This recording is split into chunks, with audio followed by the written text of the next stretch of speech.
Radhe Radhe friends, आप सभी को कार्तिक मास की ढेरों ढेरों शुभकामनाएं एवं बधाइयाँ।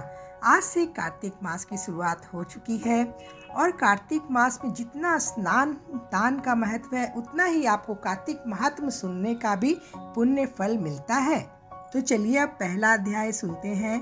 नैमिषारण्य तीर्थ में श्री सूत जी महाराज 88,000 सौनकादिक ऋषियों से बोले, अब मैं आपको कार्तिक महात्म की श्रेष्ठ कथा कहता हूँ, जिसे सुनकर मनुष्य सब प्रकार के पापों से छूटकर बैकुंठ को प्राप्त कर लेता है। सूत जी ने कहा, श्री कृष्ण जी से आज्ञा लेकर नारद जी चले गए। तब सत्यभामा प्रसन्न होकर श्री कृष्ण से बोली, हे नाथ, मेरा जीवन सफल हो गया, मेरे माता पिता भी धन्य हो गए। जो आपकी 16,000 रानियों में से मैं अत्यधिक प्यारी हुई।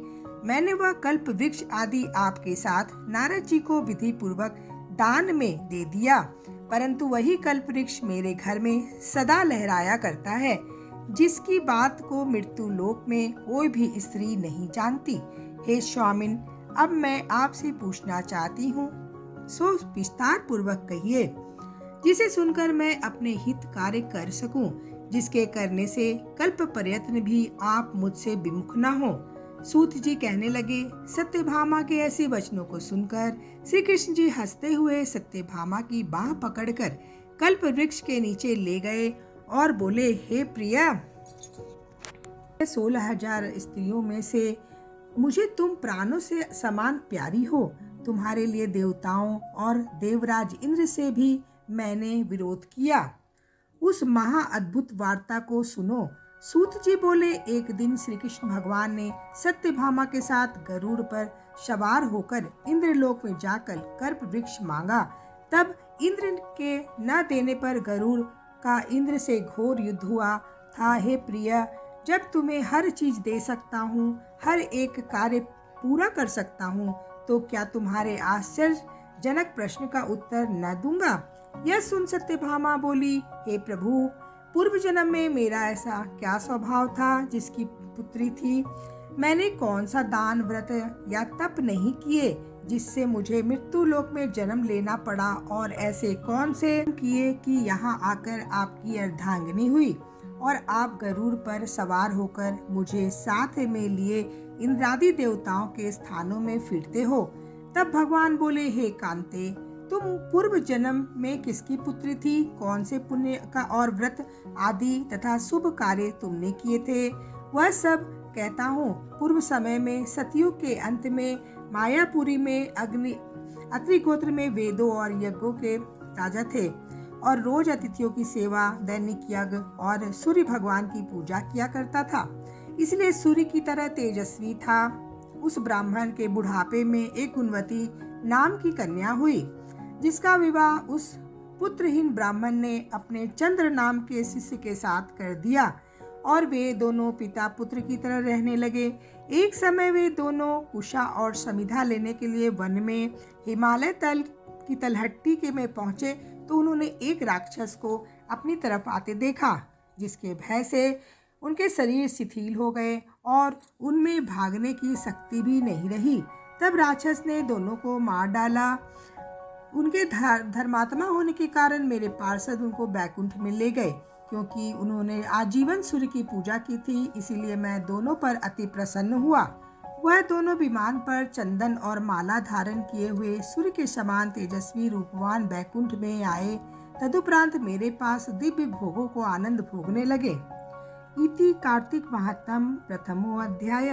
राधे राधे फ्रेंड्स, कार्तिक महात्म का दूसरा अध्याय। श्री कृष्ण भगवान बोले, हे प्रिय, जब गुणवती ने राक्षस द्वारा अपने पिता और पति की मृत्यु को सुना तो दुखित हुई और रुदन करने लगी।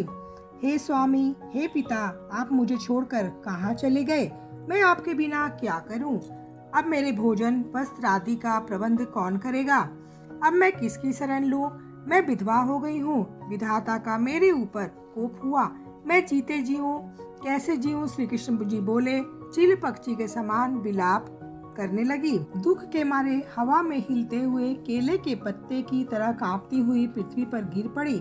थोड़ी देर में सावधान होने पर फिर विलाप करने लगी और शोक समुद्र में डूब गई। उस गुणवती ने घर की सब वस्तुएं बेचकर यथाविधि से अपने पति की पारलौकिक क्रिया की और उसी नगरी में विष्णु भगवान की भक्ति में तत्पर होकर इंद्रियों को वश में करके शांति से रहने लगी और मरण समय तक एकादशी और कार्तिक मास के व्रत आदि को करती रही। हे प्रिया, ये दोनों व्रत मुझे अत्यंत प्यारे हैं, जिसके करने से भोग और मोक्ष की प्राप्ति होती है, पुत्र और संपत्ति मिलती है।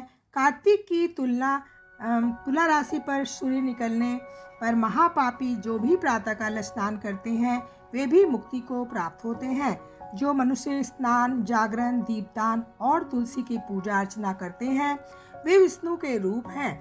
विष्णु भगवान के मंदिर में झाड़ना, सतिया काटना तथा विष्णु की पूजा आदि का कार्य जो मनुष्य करते हैं वे जीवन मुक्त होते हैं। इस प्रकार वह गुणवती हर एक वर्ष कार्तिक व्रत और विष्णु भगवान का नित्य ही पूजन करती रही। एक समय वृद्धावस्था के कारण दुर्बल होने से, रोग और ज्वर से पीड़ित होने पर भी गंगा स्नान को गई। ज्यों ही पानी में उतरी, जाड़े के मारे कांपने लगी। उसी समय गुणवती ने आकाश से आता हुआ विमान देखा। शंख, चक्र, गदा, पद्म आदि आयुधों को लिए हुए विष्णु के रूप में पालन करने वाले पार्षद गरुड़ की ध्वजा वाले अप्सराओं से युक्त ऐसे विमान में बिठाकर बैकुंठ को ले गए। प्रदीप्त अग्नि के समान कीर्ति वाली गुणवती विमान में बैठी हुई कार्तिक व्रत के प्रभाव से मेरे पास आ गई। जब ब्रह्मादि देवताओं की प्रार्थना से मैं पृथ्वी पर आया तब वे गण भी मेरे साथ आए। हे भामिनी, यह सब यादव मेरे गण हैं और तुम्हारे पिता देव शर्मा भी इस जन्म में सत्राजित हुए और तुम्हारे पति चंद्र शर्मा इस जन्म में अक्रूर है। और हे देवी, तुम वह गुणवती हो जो कार्तिक के स्नान के प्रभाव से मेरे लिए अत्यंत प्रिय हो। तुमने जो मेरे मंदिर के सामने तुलसी का बगीचा लगाया, उसी से वह कल्प वृक्ष तुम्हारे आंगन में है। कार्तिक में जो पहले तुमने दीपदान किए हैं, उसी फल से तुम्हारी देह सुंदर है और घर में लक्ष्मी देवी का निवास है। जो संपूर्ण व्रतादिक पति स्वरूप भगवान को अर्पण किए थे, इसीलिए तुम मेरी पत्नी बनी हो और तूने जन्म मृत्यु तक को कार्तिक व्रत उपवास किए हैं। उससे तुम्हारे वियोग मुझ में कदापि नहीं होता। इसी प्रकार कार्तिक में व्रत करने वाले तुम्हारे समान मेरे प्रिय होंगे। सूत जी बोले, सत्यभामा जी अपने पूर्व जन्म का सब हाल जानकर बड़ी प्रसन्न हुए सूर्य के समान तेजस्वी रूपवान बैकुंठ में आए। तदुपरांत मेरे पास दिव्य भोगों को आनंद भोगने लगे। जय श्री कृष्णा। राधे राधे। इति कार्तिक महात्म द्वितीय अध्याय। लक्ष्मी नारायण की कृपा आप सभी पर बनी रही दोस्तों।